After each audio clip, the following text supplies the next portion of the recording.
सभी भक्तजनों को जय श्री कृष्ण। श्री सुखदेव जी कहते हैं, परीक्षित, पिता प्रिय व्रत के इस प्रकार तपस्या में संलग्न हो जाने पर राजा अग्निद्र उनकी आज्ञा का अनुसरण करते हुए जम्बू द्वीप की प्रजा का धर्मानुसार पुत्र व्रत पालन करने लगे।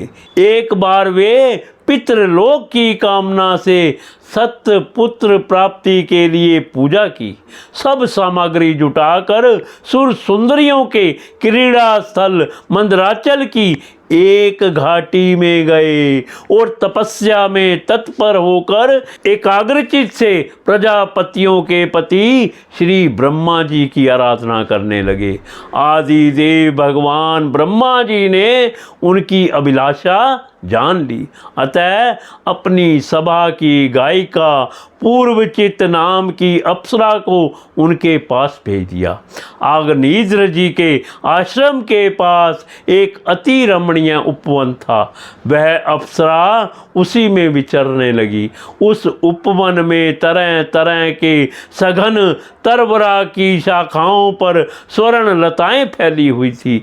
उन पर बैठे हुए मयूर आदि कई प्रकार के स्थलचारी पक्षियों के जोड़े सुमधुर बोली बोल रहे थे।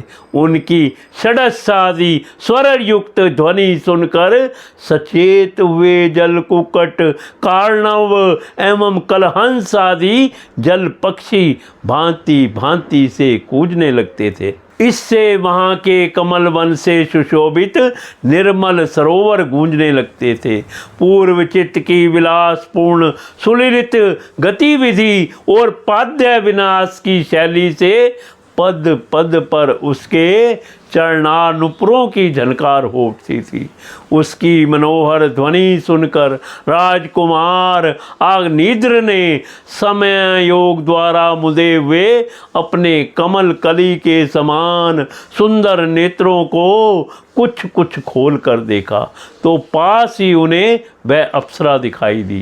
वह भ्रमरी के समान एक एक फूल के पास जाकर उसे सूंघती थी तथा देवता और मनुष्यों के मन और नयनों को आह्लादित करने वाली अपनी विलासपूर्ण गति, क्रीड़ा, चापल्य, लज्जा एवं विनय युक्त चितवन सुमधुर वाणी तथा मनोहर अंगावयों से पुरुषों के हृदय में कामदेव के प्रवेश के लिए द्वार सा बना देती थी। जब वह हंस हंस कर बोलने लगती तब ऐसा प्रतीत होता मानो उसके मुख से अमृतमय मादक मधु झर रहा है।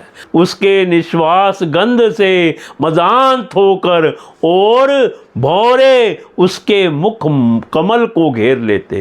तब वह उनसे बचने के लिए जल्दी जल्दी पैर उठाकर चलती तो उसके कुछ कलश, वेणी और कर्दनी हिलने से बड़े ही सुहावने लगते।